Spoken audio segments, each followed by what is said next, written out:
On February 16th of 2009, police found the body of a young woman lying at the bottom of a ravine. For months, the investigation into what happened to her went absolutely nowhere.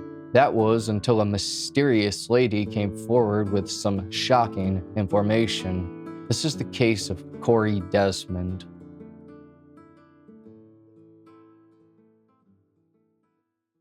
Hello, friend, and welcome to High Time Crime. My name's Joel, and on here I specialize in true crime and also being incredibly fast. I just ran to Walmart in the time that I've been talking. You want to see me do it again? But anyway, today we're going over the case of Corey Desmond, a promising young woman whose death and disappearance shocked an entire town. Corey Day Desmond was born on March 18th of 1980. Growing up, she lived in a nice little area called Redondo Beach. Redondo Beach is around 30 to 40 minutes away from Los Angeles. It's a popular vacation spot with a population of under 70,000 people. But according to friends and family, Corey was a happy, outgoing, and independent woman. She had previously attended college and graduated with a degree in criminal justice. Corey wanted to become a teacher, but in the meantime, she was living with her grandmother and working as a bartender. The place she worked at was a restaurant called Bogey's Bar, which was in walking distance to some other bars and restaurants. Corey had many friends and acquaintances all over town and was known for her uniquely raspy voice. On the night of Saturday, February 14th of 2009, Corey got off of work at around 9:30 p.m. Afterwards, she walked 2 blocks up to a popular spot known as the Bar Street Lounge. Corey was familiar with much of the staff and had no problem fitting in.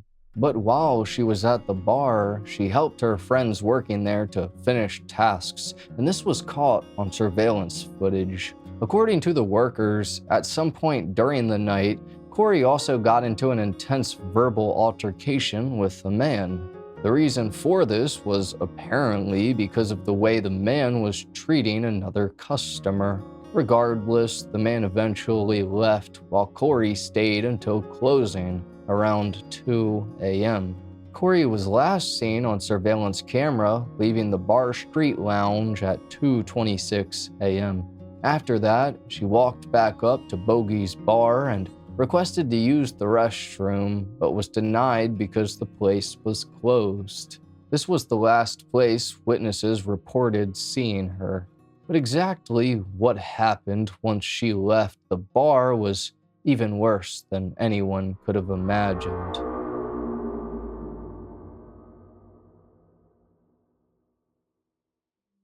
On Monday, February 15th of 2009, police received a phone call from someone in the San Bernardino Mountains.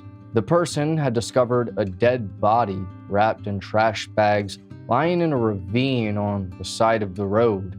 When authorities arrived at the scene, they quickly identified the body as being that of 28-year-old Corey Desmond. Police could tell by the way they found her that this was not the actual location that she died, but rather just the place where she had been transported. Nearly as soon as they got to the location, they had to begin preparations to send Corey to the medical examiners. Rain was pouring down quickly and evidence was being ruined. Even tire tracks that investigators found after first arriving were beginning to disappear. But once Corey's body was sent to the medical examiners, they were able to make a series of judgments. For starters, her cause of death was determined to be a combination of both strangulation and suffocation. She had injuries on the back of her head, on her neck, and on her face. Additionally, she had bruises that suggested an intense struggle had taken place. Despite Corey succumbing to this struggle in the end, she had clearly put up one hell of a fight. Her pants were found to be unbuttoned, but upon review, the medical examiner did not find any physical signs of.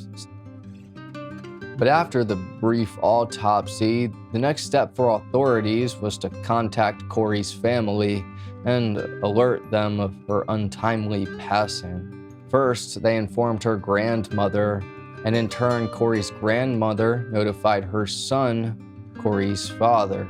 Corey's father, Mark, was shocked and stunned at the news of his daughter's death. Right away, he began his own investigation into what happened to her. Soon, he then tracked down her Jeep on a street next to the restaurant where she worked.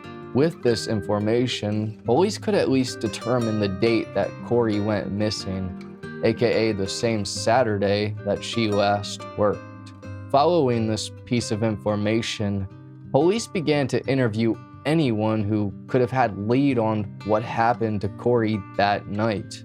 One of the primary suspects they interviewed was the man that Corey had gotten into an altercation with in the bar on the same night that she disappeared. During his interview, the man admitted to getting into an argument with Corey, but he said that he was not the one who killed her. Soon, he agreed to do a polygraph test and for the police to do an extensive search of his car and his home. But neither the tests nor searches came up with anything important. As for where this man was the morning of her murder, well, he had a foolproof alibi. In other words, he wasn't the guy. So for several months, the investigation into who killed Corey went cold. Police were becoming desperate. This was, of course, until they received a mysterious phone call from a woman who said that she may have a lead on the case. Her name was Tiffany, and oddly enough, she told authorities that she suspected her own boyfriend, Tony Perez, of possibly being the killer. Before long, Tiffany agreed to meet with Detective Travis Newport, one of the lead investigators. The location where they met up was a public park. Tiffany told Detective Newport that on February 14th, her and her boyfriend, Tony, had planned to have a nice Valentine's Day dinner that night. Tony did have to work during the day, but he was supposed to get home around 11:30 p.m. However, when 11:30 p.m. rolled around, Tony never showed up, and Tiffany was left waiting alone. It wasn't until 4:30 a.m. that Tony finally returned home, with the excuse being that he got drunk with his brother and passed out in his car. The next few days, he then began acting a little suspiciously. First, he bought a bunch of cleaning supplies and cleaned out his car before suddenly trading it in. Tony's car was a white Dodge Durango, but he traded it in for a Ford Expedition. And then at some point after that, he randomly surprised Tiffany with a trip to Big Bear Lake, a spot located in the San Bernardino Mountains. This was near the same location Corey's body was found, and evidently, while they were on the way there, Tony made a passing comment to Tiffany, asking her if she thought that perhaps the girl who had gone missing was dumped in that area. All of this together set off alarm bells in Tiffany's brain, and that's why she decided to alert the authorities. Now that police had Tony on their radar, they did a background check, and they discovered that he had a squeaky clean record and no recorded criminal history. Him and Tiffany even had a child together. But any good investigator knows that appearances can be deceiving. When police showed up at Tony's house, they knocked on the door and told him they were doing a routine checkup on the neighborhood. They then asked Tony if he knew anything about Corey Desmond, to which he casually denied.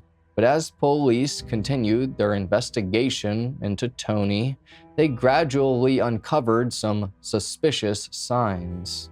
After first tracking down his white Dodge Durango, authorities sprayed Blue Star in the interior of the vehicle, and it lit up.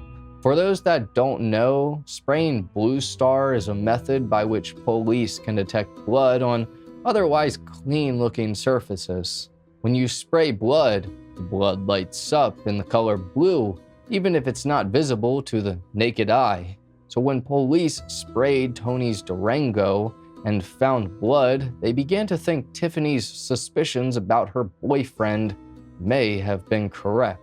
Before long, Tony was asked to come to the police station to answer some questions. And despite originally telling police he didn't know anything about Corey, Tony's tune started to change a bit. Now he was telling them that he may have seen her outside of Bogey's bar and whistled at her. Then his story changed yet again to something a bit more detailed and morbid. According to Tony, he claimed to have seen Corey passed out under a streetlight. He said he walked up to her and tried waking her up, but was unable to do so. So then he lifted her up, placed her in the back of his car, and returned home to go to sleep. The following day, he woke up and went to work. After getting off, he wrapped Corey's body up in trash bags and drove to a place in San Bernardino Mountains called Running Springs. Here, in the dead of night, he dumped Corey in a ravine on the side of the road. Now, the story Tony was telling police was obviously not doing him any favors. Soon, one of the officers interviewing Tony asked him to demonstrate precisely how he tried to help Corey wake up from under the streetlight. When Tony gave the demonstration, he wrapped his hands around the officer's neck and squeezed, essentially admitting that he strangled Corey. Naturally, because the police weren't stupid, they placed Tony under arrest and charged him with first-degree murder. The following day, he then led them to the exact location of where he dumped Corey's body. He also now told investigators an even more elaborate story. First, he found Corey lying drunk under the streetlight. Then he tried helping her. She yelled at him to get away, and finally he put his hand over her mouth and around her neck to stop her from screaming, with the reason being that he was concerned she would accuse him of. But in doing so, he quote-unquote accidentally killed her. Additionally, he said that when he dumped Corey's body, he actually flung her from the top of the ravine. Now, as for why her pants were unbuttoned, well, according to Tony, when he found Corey, her pant buttons were already undone. So yeah, a totally legitimate story, not made up at all. Regardless, this miserable attempt to save face was not going to work in the slightest. When Tony Perez's trial ultimately rolled around, it was a pretty quick affair. In fact, once the prosecution gave their side of the events, the jury had effectively been convinced. The prosecutors argued that what really happened was that Tony saw Corey walking to her car, and after stalking her for a bit, he murdered her. They also argued that Tony was and that the murder was motivated. This lined up well with some of Tony's girlfriend Tiffany's previous statements about her boyfriend. So after only 24 hours of deliberations, Tony Lopez Perez was sentenced to 25 years to life in prison. Despite this, nothing can take back what happened to Corey. Corey Day Desmond was a young woman with a larger-than-life presence. She lit up the world around her with joy and energy, and it's a genuine shame that she died in the way that she did. It's extremely unfortunate that bad things like this happen to such good people. Rest in peace to Corey Desmond.